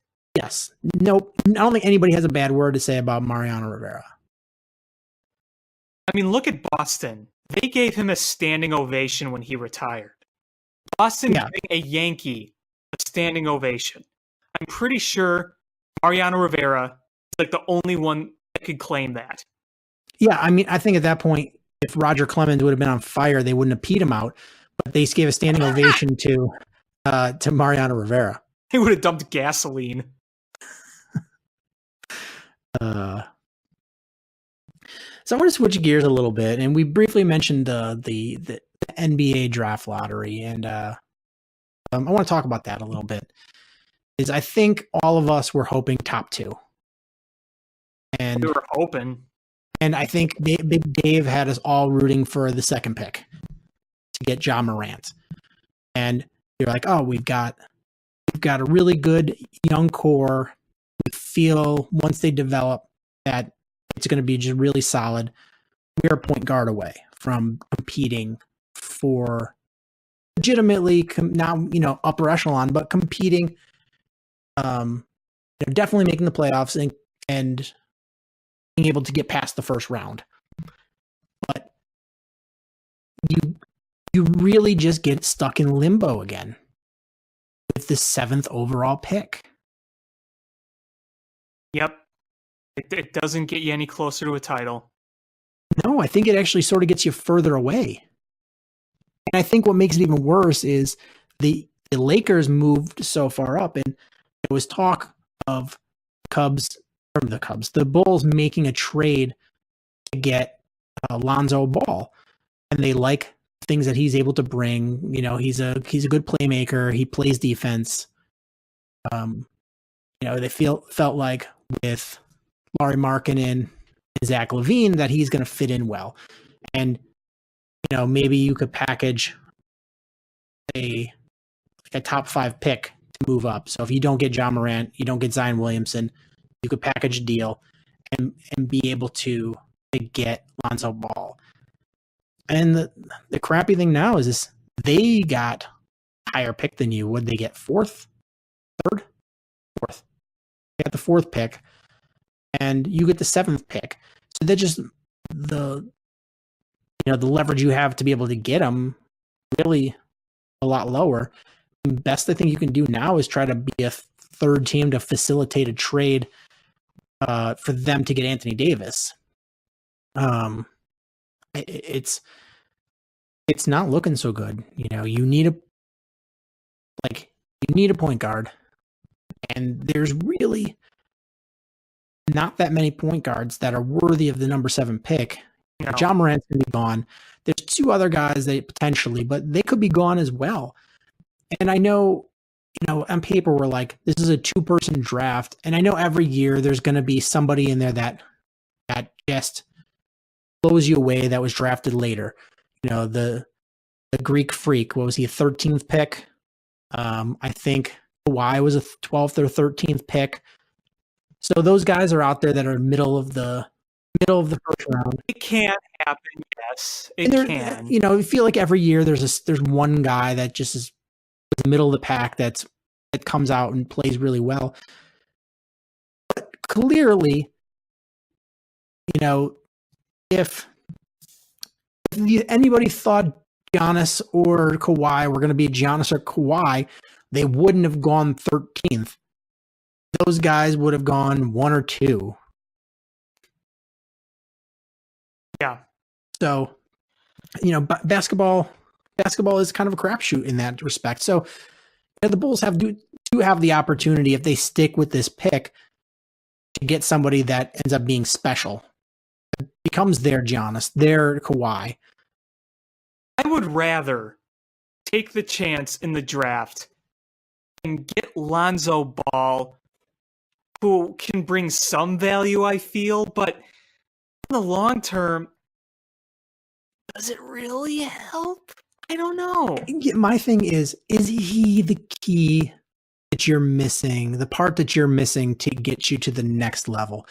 And I think he feels... Great point guard, yes, is one of them, but Lonzo Ball? Yeah, he's not a bad player, but he fills a need. He just doesn't put you over the top. And I You're right. I would, and the thing is, you're not just going to get him for that 7th pick. You're gonna have to, package something. And so, are you willing to give up something, maybe even next year's number 1 to get him, or are you gonna chance it and draft who you're gonna get, and hope that you can develop that guy into a superstar? Right, you're taking a big chance with a trade when you're nowhere near contention. Like you said. And plus, you make that trade, and it makes a boring draft for the fans. Is everyone's just gonna be like, man, we got Lonzo Ball's dad. Lonzo Ball's dad. We got LeVar Ball. You are a hater. What I say? Okay, would you be willing to do this? I have a question for you. Would you trade the 98 Bulls trophy to Memphis for their pick? Could you imagine a scenario where John Paxson and LeVar Ball fought each other if Lonzo Ball played on this team? You know what? Trade for Lonzo Ball, because I would love to see that happen just to laugh at it.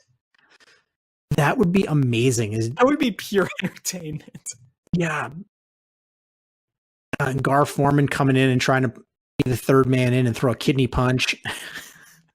And he just gets shoved to the side and he lands in like a garbage can. Then you have Jerry and Michael Reinsdorf on the side. They'll be like, should we do something? They're like, which one of you cowards peed my pants?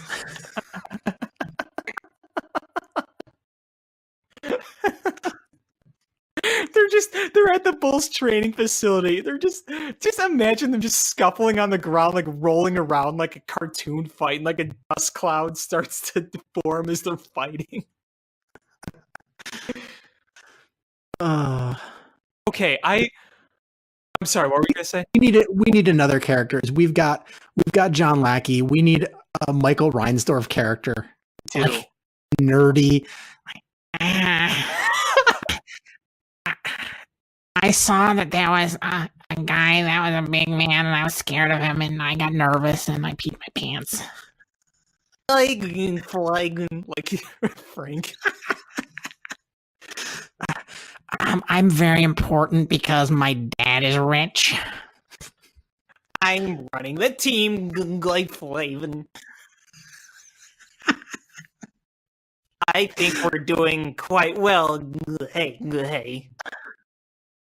I think we're... Sorry, I choked on air. I love doing these character bits. I know, I really do. I got a question for you. Yeah. I was talking about this the other day, and I wanted to talk about it on this show. Let's say you go back to 90s you / teenage me in the early 2010s, okay? Okay. Imagine where the Bulls were. You had the Jordan era, and you had the Derrick Rose era. The Derrick Rose era didn't see any championships, but point being, they were relevant and they were good, correct? Correct. If you would have told you in the 90s, or me as a teen, that one day the Milwaukee Bucks would be more relevant than the Chicago Bulls, wouldn't you have just laughed your butt off? Yes. I mean, the same thing as if you would have told me Golden State Warriors would win however many titles in a row, I would probably laugh at you too. Well, that too, but think about it. The Bucks have been in our division for how long? The Bulls play in Milwaukee. Typically, they take over the stadium. The Bucks were once a mediocre, irrelevant franchise stuck in the early 90s with a very outdated stadium and logo. Now, they've completely rebranded themselves. They have a new logo. They have a beautiful new stadium. They have a new team, a new philosophy, a new superstar. Completely rebranded themselves. The Bulls refuse to make big changes, to do what they've always done. Stick with the same people in the front office, not make any significant changes to the way they think, and not adapt with the times.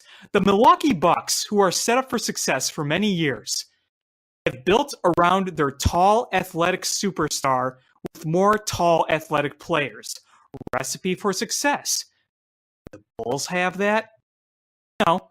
You could talk about Lauri Markkanen. You could talk about Zach LaVine. You could say, yeah, they're good players. Are they superstars? No. To be fair, and I 100% agree with your point, but to be fair, there were seasons where you're like, Giannis is a really nice player, but can he get you to the next level? And he somehow this year was just like, yes, I can. And you have to get a team together that puts you in a position where one of your core players goes, all right, I'm in the position where I can take that next level.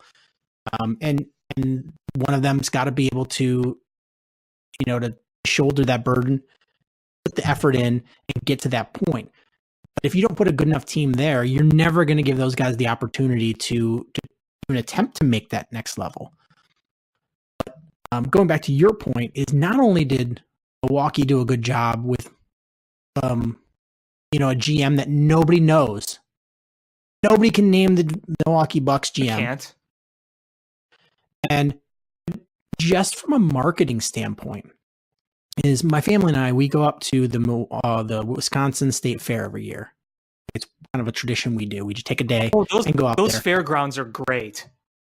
Yeah, but over the last few years, they've really made a push to be like, this is your hometown Bucks.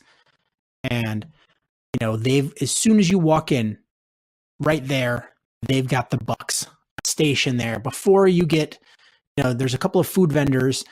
Then before you get on the rest of the fairgrounds, from the main entrance, you are there with the Milwaukee Bucks. And there's a big giant thing of Greek Freak, and you can't go past it without seeing it.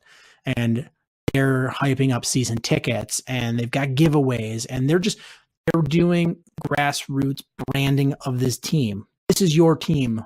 Be proud of this team. And they've got other presence there, but like when you first go into the gates, you can't go without seeing a giant thing of Giannis. And that the Bulls have rested on their laurels. They have not worked to keep building their brand, and they clearly have not put together, a championship caliber team. And it's shown because your relevance is not what they are.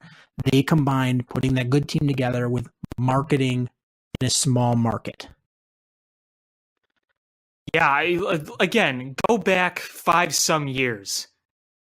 The Milwaukee Bucks were just they've always had a core of followers.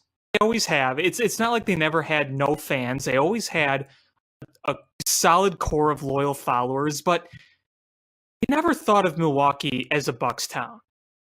You never really did. Now you do. Again, they've completely rebranded themselves.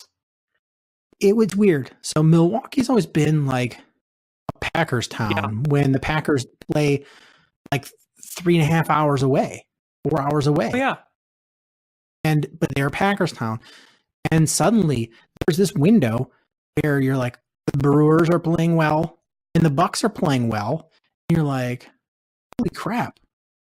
Like Milwaukee's suddenly relevant. Yeah, maybe soon the Admirals will play well again. But my point being is, you can see how a smaller market team like the Bucks rebrands itself. The Bucks have spent decades in the giant shadow of the Bulls. The Bulls fan base typically dwarfs Milwaukee's fan base. Now, I mean, no matter what, there's going to be more Bulls fans than Bucks fans in terms of like diehard, but just relevant right now, people are watching the Bucks, and you have Bulls fans watching the Bucks with interest. It's just, I never thought it was going to be like this one day. And the Bucks are like the one Wisconsin team where I'm like, you know what? I could get behind these guys. I don't mind if they win. Would I ever cheer for the Brewers or the Packers? No. But, like, I could get behind this Bucks team. It's truly a team I could give a lot of credit to. You completely reinvented your franchise. Good for you. Yeah, I have no animosity towards the Bucks. I'm rooting for them to win the title. Yeah, I mean, it would be, in my opinion, better than watching Golden State win again. I mean, I think that'll actually be a fun matchup. Is Milwaukee Golden State, and it's very likely that Golden State wins today and makes it to the finals. But I mean, the Raptors are a very good team with Kawhi. Kawhi is an elite player. Kawhi is an absolutely elite player, and it's been a really good series with the Bucks and the Raptors. I think just go ahead. I'm hoping that. I'm sorry. Go ahead. I'm hoping Milwaukee is able to close the series out. They're up 2-1. Hopefully they can, win this in 5. That would be fantastic.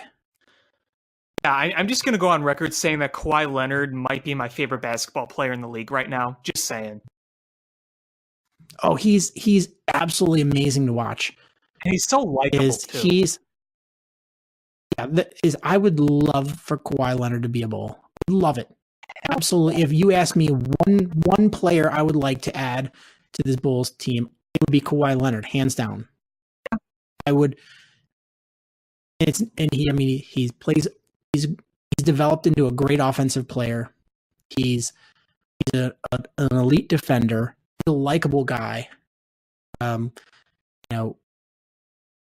Just absolutely hands down. I don't know if he leaves Toronto. I mean, he seems happy there. He does. He really does. He seems to fit well there. Like, it's like his calling to be there almost. And when he made that game-winning shot against the 76ers, I was so happy. Yeah, that was an amazing shot. And it's funny because, he achieved a lot of success and won titles in San Antonio.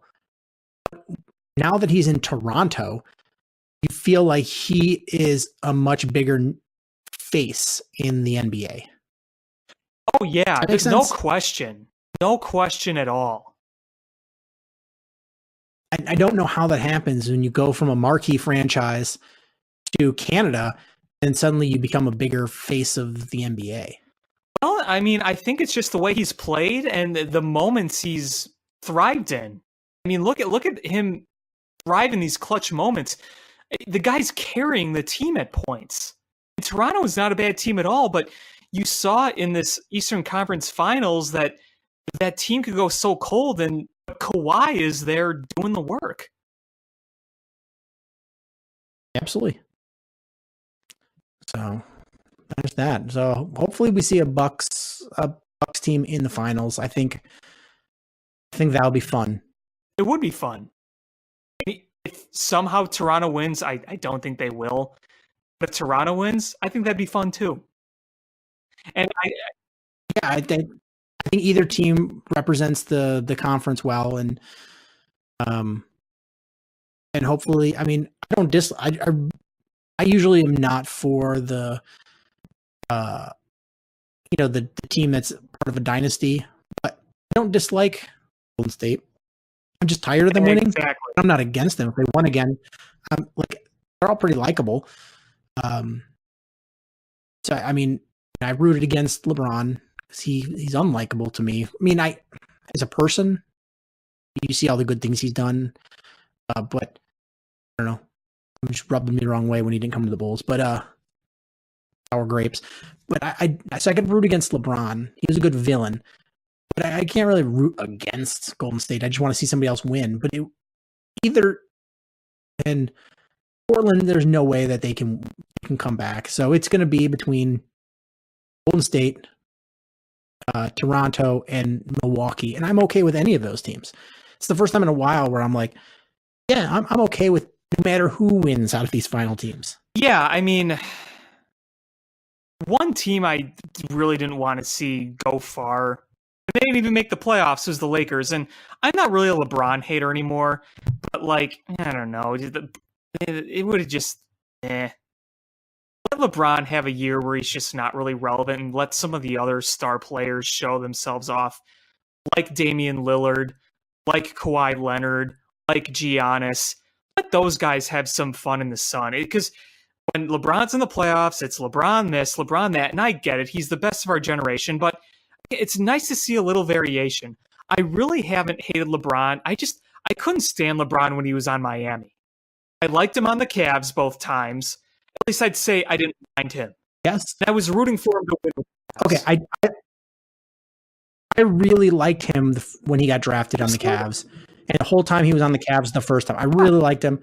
He went to Miami. I couldn't stand his guts. When he went back to Cleveland, I was lukewarm. And now I'm just like, I just don't like the Lakers. Yeah. And I give LeBron credit for going to the Lakers. He could have gone elsewhere. I mean, that's fine. But I just want to see a change of pace with some of the players. Like LeBron's been to how many finals in a row? You know, you're just kind of sick of it. And I really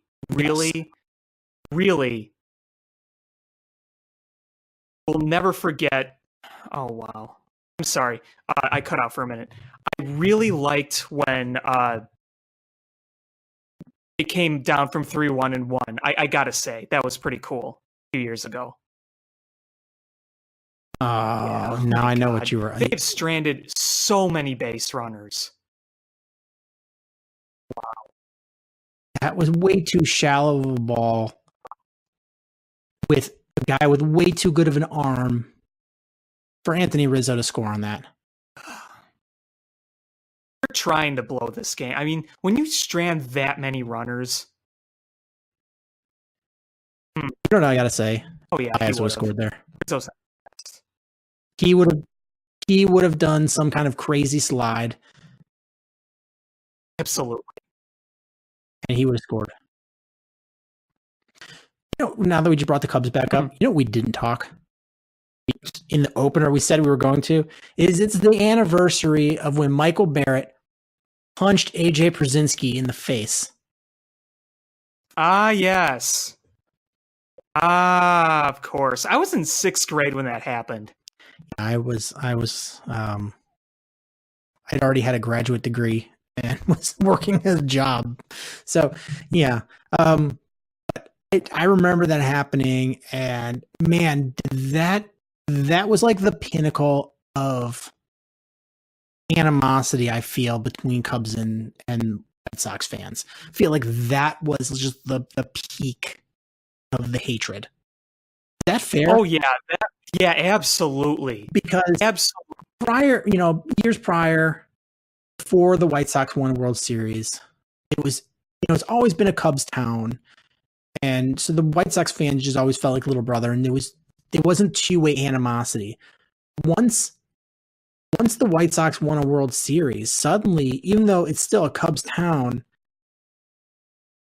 Big Brother felt like they were the forgotten one, and that they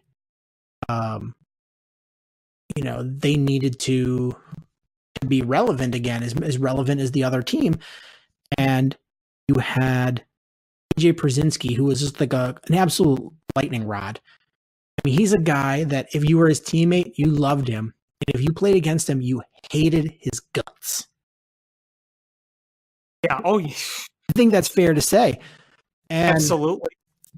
So on that play, Przinsky came home, tried to throw him out, and there was a collision at home plate, and he took out Michael Barrett. It was a legal play. It was a fine play. And I don't think that was what precipitated it. I think it added a little fuel to the fire, but I think Michael Barrett had the adrenaline going from the play and the collision. But AJ Przinsky takes his hand and reaches it up and slaps home, and then crosses across the plate to bump into Michael Barrett as he's walking back to the dugout. And that's when Michael Barrett loses it, grabs him, and then just rears back and punches him in the side of the head. Yeah, that was, I mean, it escalated pretty fast. Well, the Emotions were at its peak. And was it like the Posednik that was the one that tackled Michael Barrett right after that? It might have been. Yeah, because he like he basically just ran up and bear hugged Barrett and then tackled him. And then you see like everybody run in, and there was actual punches thrown, which is not that common in a baseball fight. It's a lot of grabbing and pushing, and there was fists that were thrown, like real anger punches, and you don't see that too often. So it was a pretty brutal fight. And the best part is after they threw Michael Barrett out, is Dusty Baker came out and argued.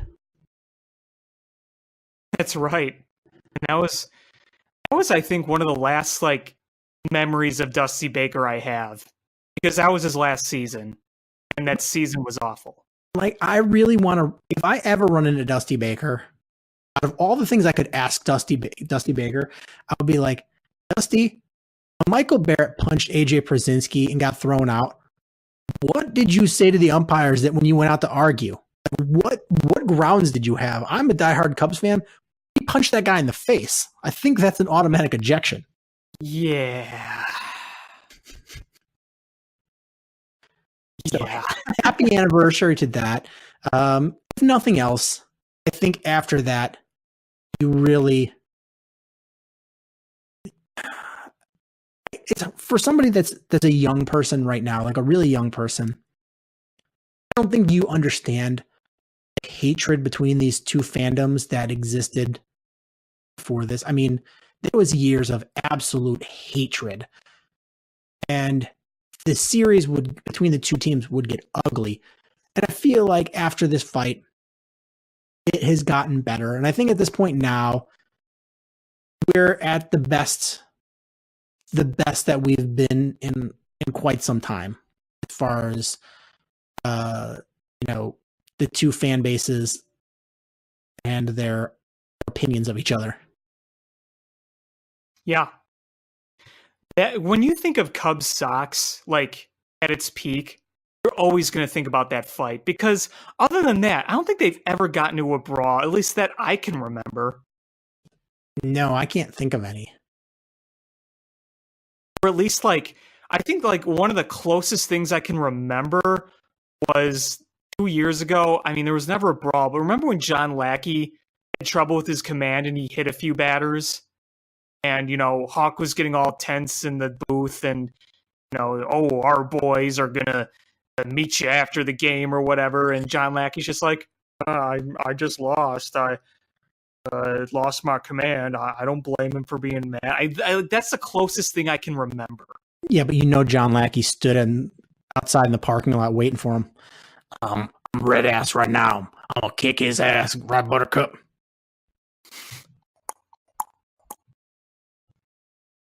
Other than that, I remember there were some great games, obviously the last decade between the two. Remember in 2008, all those great games, they were both playoff teams, and you had a couple walk-offs by each team against each other. But yeah, no, I don't think they'll, knock on wood, will ever be a brawl quite like that one. You never know, but I mean, that was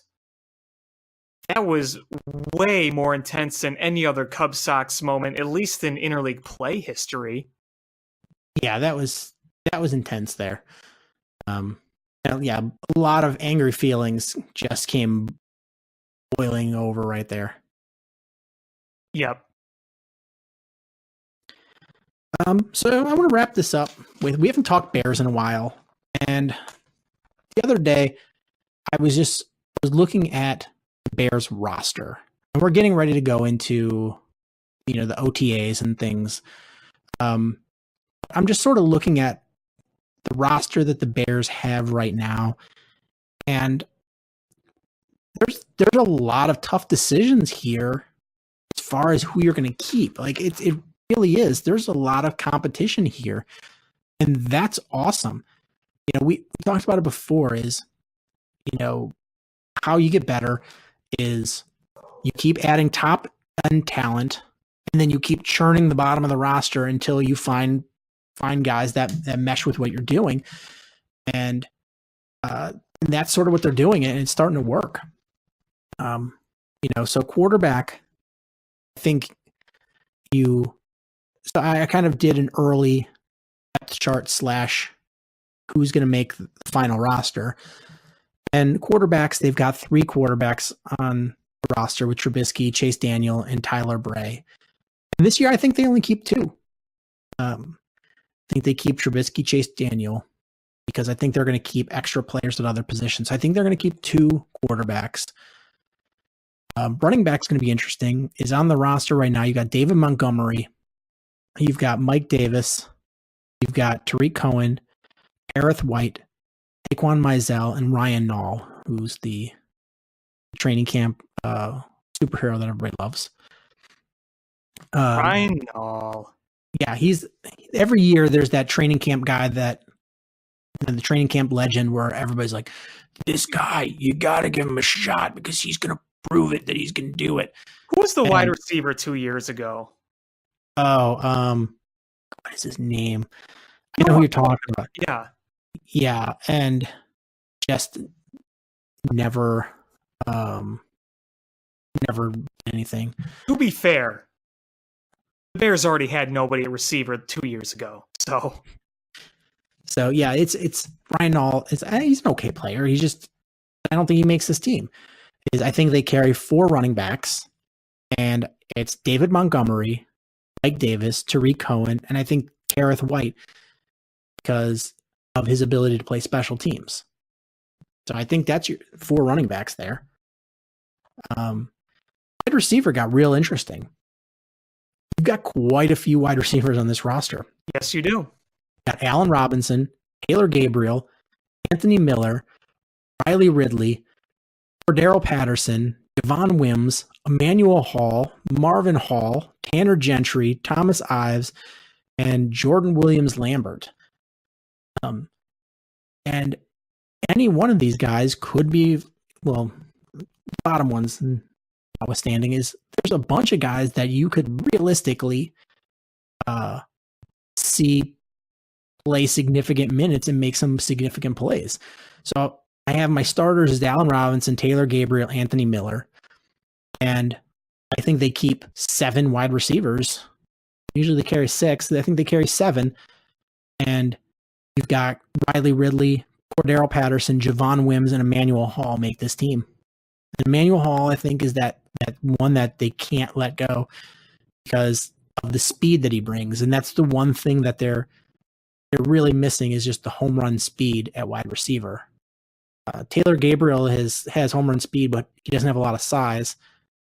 I think Emmanuel Hall brings that, so I think he makes the team. Yeah, I could see it. Tight ends, you've got Trey Burton, Adam Shaheen, Ben Broniker, Dax Raymond, who was the highest paid undrafted rookie in all of the NFL, Jesper Horsted, Ellis Richardson, and Ian Bunting. And I started looking at this one, and I'm like, this is one where you can start to see,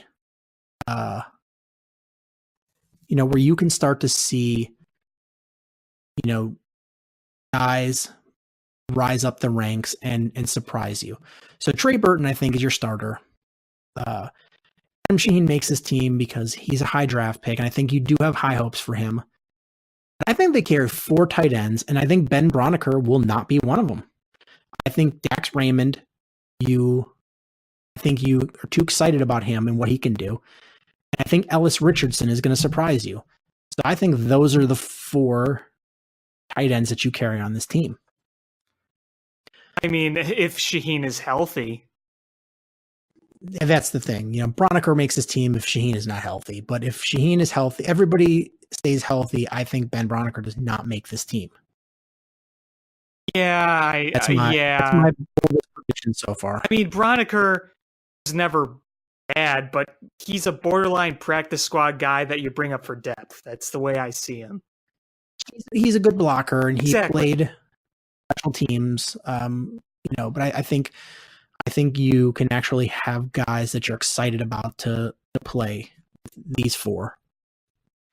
Offensive tackle, no surprises there. You're going to have Charles Leno and Bobby Massey, and I think you have two backup tackles, and it's Bradley Sewell and Rashad Coward, who is a converted defensive lineman. I feel like they can't hide him on the practice squad. I think they're going to actually make the roster with him. I think they're very excited about him and his conversion. And then guard, I think you're going to see a shift here. Then Cody Whitehair moves to guard opposite Kyle Long, and you keep Alex Bars, who was an undrafted rookie you got from Notre Dame. I think he makes this team. And then you brought in a veteran who plays center and guard at Ted Larson. So I think you can, because of the versatility, you can keep less guys. And then you have James Daniels as your center. So that way you've got, if James Daniels, goes down, you could either move Ted Larson or Cody Whitehair to center. And then you have Alex Bars backing you up. So I think you add, with only 9 guys, you still have more depth because of the nature of guys being able to play multiple positions. Yeah, it's a good thing to have. Defensive end, we've got Hakeem Hicks, Bilal Nichols, Roy Robertson Harris, Jonathan Bullard, Abdullah Anderson, Jalen Dalton, and Jonathan Harris. I think Hakeem Hicks is definitely a starter. Well, No question about that. I think the opposite starter of him is going to be Bilal Nichols. I think we've seen upward trend on him, and by the end of the season, he had second most snaps in the defensive end position. You'd hope you could pencil Jonathan Bullard in there because he was a 3rd round draft pick that you kind of hoped to get more out of him. And he hasn't been bad, just hasn't been what you'd hoped for. Yeah. And I think you keep Roy Robertson Harris because I think he's done enough good things to warrant keeping him, and he makes no money. So he makes good plays, doesn't make any money. You keep him. Nose tackle, Eddie Goldman, duh. And then you keep Nick Williams as the backup. And I think Daryl Banfield, sorry, you're not going to make the squad. Outside linebackers, here's another one that can get a little interesting. Is we talked before is you needed to bring somebody in because Aaron Lynch had like a third of your snaps at that position. And are you trusting Kylie Fitz, Isaiah Irving, etc., to be the guy that takes a third of your snaps? And they ended up bringing Aaron Lynch back. So now on your roster, you have Khalil Mack, Leonard Floyd, Aaron Lynch, Kylie Fitz, Isaiah Irving, Matteo Betts, who was an undrafted rookie, Chuck Harris, and James Vaughters. And Khalil Mack, Leonard Floyd are your obvious starters. Aaron Lynch obviously makes this team. I think they carry 4 outside linebackers. So now it gets interesting because you saw some good things out of Isaiah Irving. Kylie Fitz was a guy that you liked coming out of the draft. But honestly, I think it's Matteo Betts. It's going to be one that surprises anybody, and he gets the nod. Is he was an absolute beast. He played college football in Canada. I think I think he's going to surprise people and get that 4th edge rusher spot. So I'm excited to see how that plays out in training camp and in the preseason games. I think that's going to be really exciting to see who can get to the quarterback.